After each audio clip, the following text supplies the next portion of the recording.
Let's talk about some good news, shall we? South African musicians, Zakes Bantwini, Wouter, Kellerman, and Nomcebo Zikode, exactly a week ago, won a Grammy Award. They scooped the Best Global Music Award for their hit Bayethe at a ceremony held in Los Angeles. Well, they flew back to the country at the end of last week, and after some recovery time, Zakes Bantwini is with us in studio now to talk more about their Grammy win. A very good evening to you, Zakes. Congratulations. Thank you for coming in. Thank you for having me. So, you're back in the country now, exactly a week after winning a Grammy. Yes. How have you been processing what this now means for you as an artist, a producer? I think it means everything. I remember when I went to study music, all I ever wanted was to actually have a Grammy, on my name, and it has happened. I feel like I'm on top of the world. Like I really feel accomplished in the music industry. But I still feel like maybe I need to do just a little bit more. Yeah. And I was looking at an article a few days ago, in fact, where you had spoken after the nomination had been made public, and you said you had a feeling that victory was basically in the bag for you. Yes, of course. I mean, we knew when we went in the studio, we went there to really make a beautiful song, but that will actually compete at that particular level. So we wanted to make sure that anybody who's going to listen to this record, they will know, they will hear, and they will hear something that they've never heard before, and they will consider our song as one of the beautiful songs, to ever be submitted. And you had Wouter Kellerman, who's basically a Grammy's lucky charm, right? I mean, Wouter has already had already won a Grammy, and he has 2 Grammys, and he's been nominated 4 times. So yeah, so myself and Nomcebo was our first nomination, and we happened to win. So it was a beautiful night, man. It was a really, and I wish that moment for each and every artist, because it's such a beautiful moment. Yeah. When are you going for your second one? Next year, I'm hoping. Okay. Yeah. New music already in the works. Yeah, so I'm working on my final album. I'm working on my last album now. So that album, I'm hoping and praying that it's probably going to be nominated for a Grammy, and it would be beautiful if it had to win a Grammy, because it will be then like a grand goodbye, I mean, the Grammys are a massive accomplishment in the career of any artist, domestic or international. Do you find that now that you've won it, you've been reinvigorated in a way that you're more, there's like basically a creative injection of some sort, wanting to do more? No, I feel affirmed, I feel like affirmed. I know, it's like, especially people that I used to, I sometimes work with. But the person that usually tells me this is my wife, like, you're a musical genius. So I feel affirmed, that really she's right, I have a Grammy now to prove that. Yeah. And before you were a performer yourself, you were also behind a lot of other hits. I mean, I remember my introduction to you was when you were working with El Vovo. Yes. So it's been quite a journey. When they say overnight successes aren't birthed overnight, you're one of those stories. Definitely. I mean, so when I entered the industry, this is after I completed my qualification at University of, no, it's actually DUT now. So I signed my first artist, which was El Vovo. So I produced 3 of his albums. I mean, all the albums that I worked with him while he was still signed under my label, went platinum, So he then left the stable. Then I had nobody to make music for. Then I made music for myself. And you've made music for, what, more than 10 years? Yes. So I want to go back to Bayethe and the feeling that you had as you guys were working on the project, and why you felt that this was the one. Yeah, because we looked at what the global music performance, I mean, for it to be considered, what are they looking at, and when we went to the studio, I mean, it just spoke to us, because, they're looking for originality, they're looking for indigenous music, and I think we are spoiled with choice in South Africa, and so I mean, through these 2 amazing artists as well. So Wouter with his flute and with a unique African voice, and the Maskandi guitars, and the production that we managed to pull through there. I was confident that this song, and how amazing it sounds, and I was confident that this song really is a global contender. I love that you've mentioned the variety of sounds from South Africa, because when you look at South Africans who've won the Grammys and how different they are, Ladysmith Black Mambazo was a different sound to the Soweto Gospel Choir. They were then different to Black Coffee, who won a Grammy, and the three of you are all individually so different from each other, but also different from the other winners. Yes, definitely. I mean, I think a person who really opened this Grammy win was Mamere Makeba. Back in, I think it was in 1964. And she won it under extreme circumstances on her birthday. Yeah, of course. So, I mean, it makes actually Nomcebo, because it's like history, so it makes Nomcebo a second female artist in South Africa to win a Grammy. And how amazing for me to be part of that. And I think, obviously, when Wouter, Kellerman and Nomcebo and Zakes, when you think of collaborate, you think of me, you think of Nomcebo, you're like, okay, what's actually going to come out of there? It's such a beautiful thing, man, to sit down and listen to the music and the stuff that we've done together, you know. It really, I'd say, it really just shows how much we know and how beautiful our African and our indigenous music, you know, is. And with those combined together, they will give you a Grammy win. Who initiated the conversation? Who called who first and said, listen, let's come together, let's do something? And was there already a song in mind, or was it an open creative process to ultimately get to a song? No, it was actually Wouter. We've been speaking to Wouter for like 4 or 5 years now. And then this time around, I think it was last year, we were at the Summers, and we actually spoke about it again. And Wouter also subsequently was speaking to Nomcebo.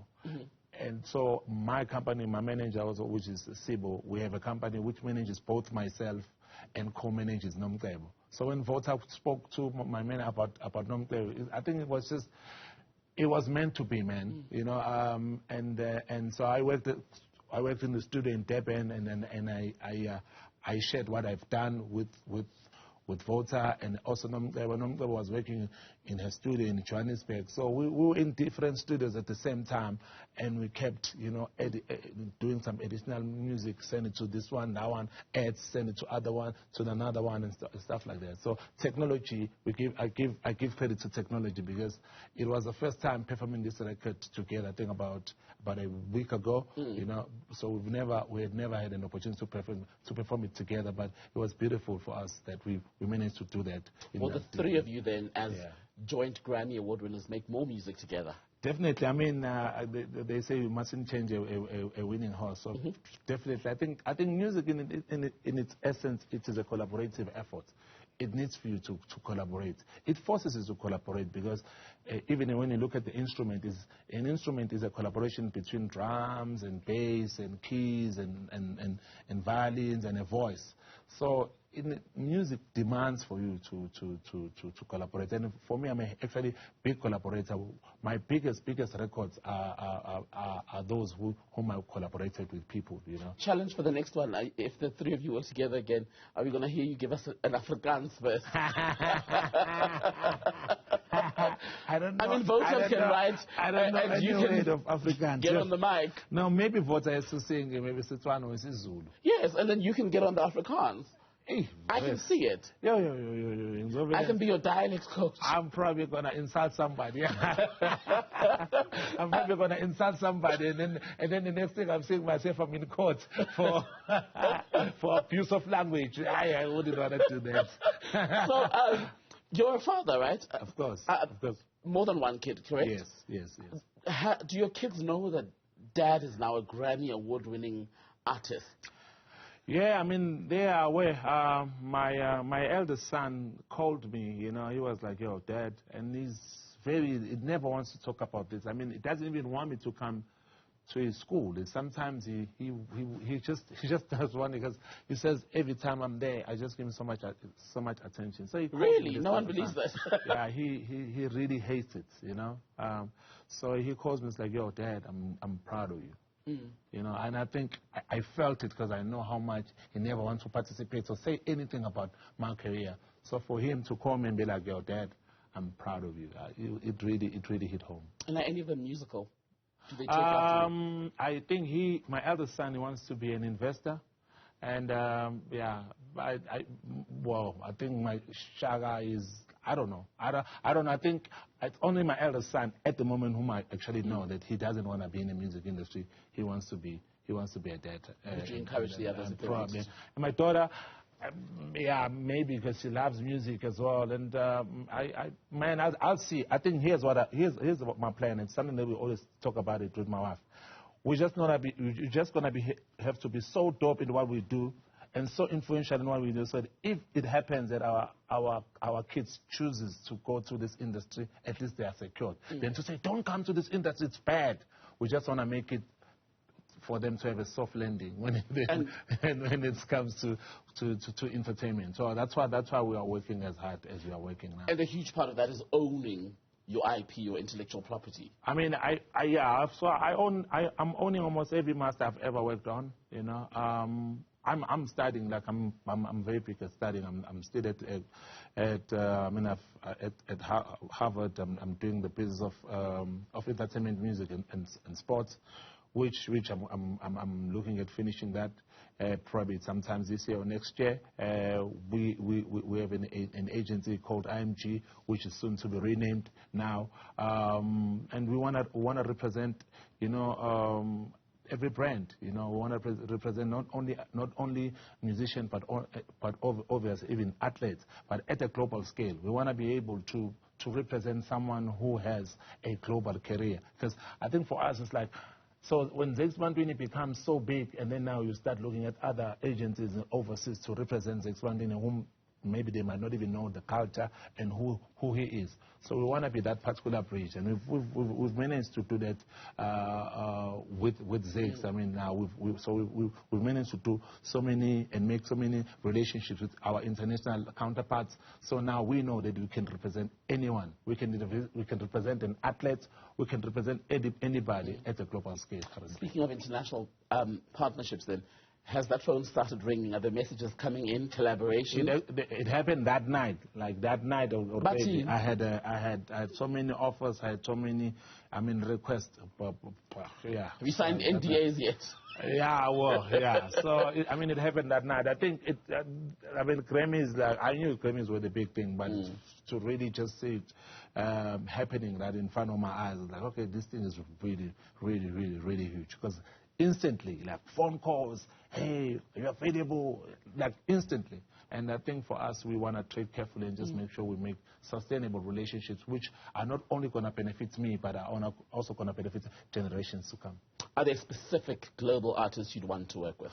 Yeah, like I said, that I'm working on my last album right now. I would have loved, as a person that I always would have liked to work with, it would be, I don't know if it's going to happen or not, it would be Kanye. But now I would have loved to work with Kanye West. I would love to work with Adele. I would love to work with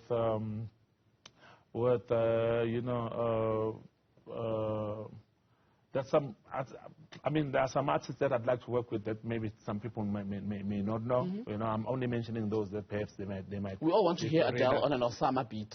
Can you make it happen? Listen, I would love to hear Osama on my production, and not only even on Osama, but on my production, because I'm really convinced that we can do something amazing together. But there are so many beautiful musicians. For me, I'm always following music.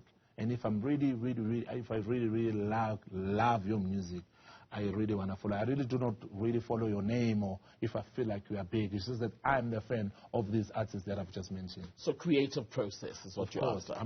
It's what I'm after.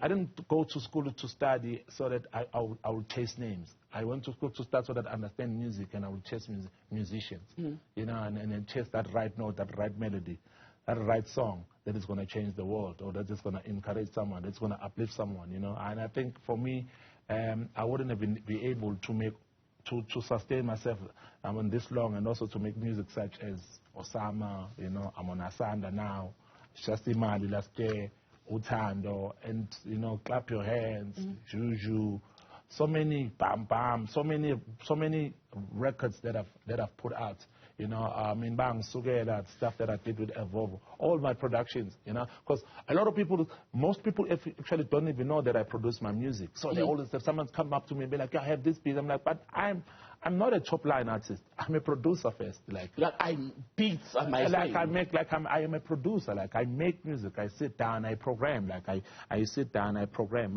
I don't rely on them. It's not like, hey, I will call a pianist to come sit down on a keyboard to play my chords. I play them myself, or I play bass myself. I mean, I know how to play piano. I know how to play bass, so I do that myself.